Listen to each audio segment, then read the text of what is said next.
There's this thing about fight, flight or freeze. I feel like I went through every single one of them in the space of 5 minutes. The reason why I dropped football and started boxing was to really build myself, really build my own character. The skill sets that I was learning in football, I wasn't able to apply in the real world. So in South London, you're about an inch away from problems, from violence appearing. A couple of situations popped up when I was about 19, 20. For the first time in my life, I felt like the world messed with me a little bit. We've got this invincible feeling because the world is showing the best version of itself to us because we are children.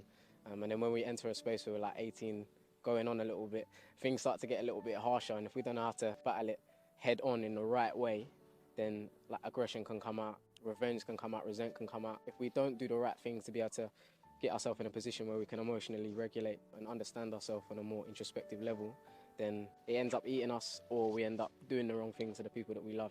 There's an interesting statistic about men, and that we overestimate ourselves by like 1,000% in a one-to-one physical situation. As I said, when I felt the world mess with me a little bit that first couple of times, it's the first couple of times I've genuinely felt helpless before.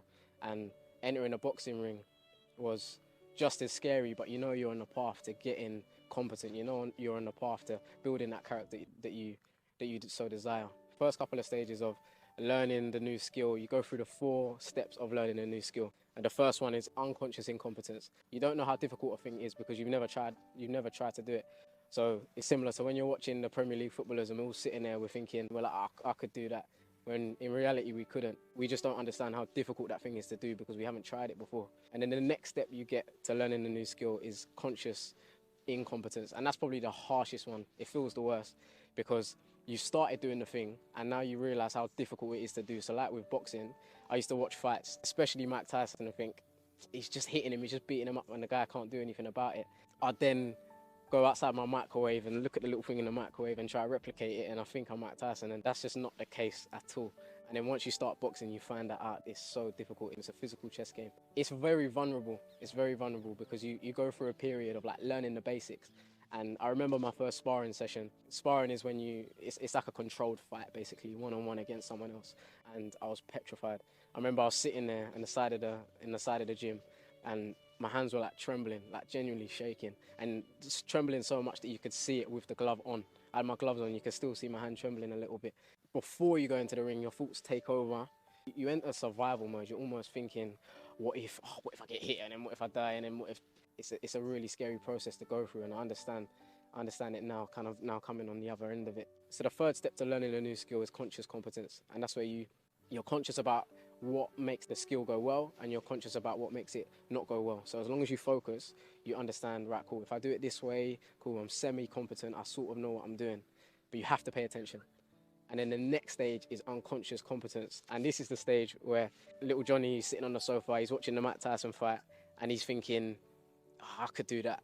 That's because the guy he's watching, or the person he's watching, has got to the point of unconscious competence where they make it look easy.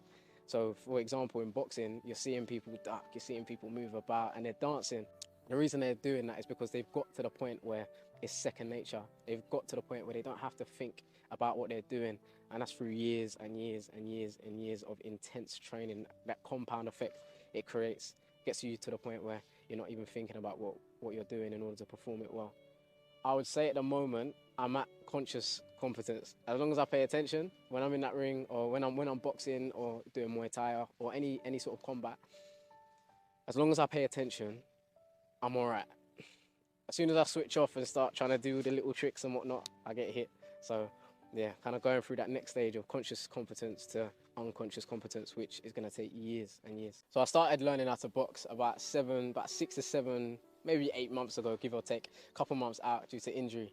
And I remember explicitly my first sparring session. It's all good hitting the pads, it's all good, I mean, doing all the technical drills, and you feel really masculine and strong, and you know what I mean, like you're doing really well. And then you get someone in front of you who's trying to take your head off, and it's a completely different ball game. What was really intriguing about the first sparring session that I had was it was against someone so unassuming. I looked at them, it's someone you wouldn't look twice at in the street. I've gone in there and pop, just my head's just coming from my head. What triggered from that moment is that night where I felt the world mess with me a little bit. That is the reason why I entered the boxing ring in the first place. It was that sense of vulnerability, not being able to do anything and you go into survival mode and you find out a lot about yourself. There's this thing about fight, flight, or freeze. And I feel like I went through every single one of them in the space of 5 minutes. There was a moment where I was frozen and just scared and not knowing what to do. There was a moment where I was fighting like erratically, just throwing, so you end up getting hit even more. And then there was a moment where I just wanted to get out, especially towards the end. I was thinking, I cannot wait for this bell just to ring. I just want to get out of this place. This is a journey for a set period of time I'm going to set to find out about myself. Damn, lost my train of thought. That dog's beautiful though.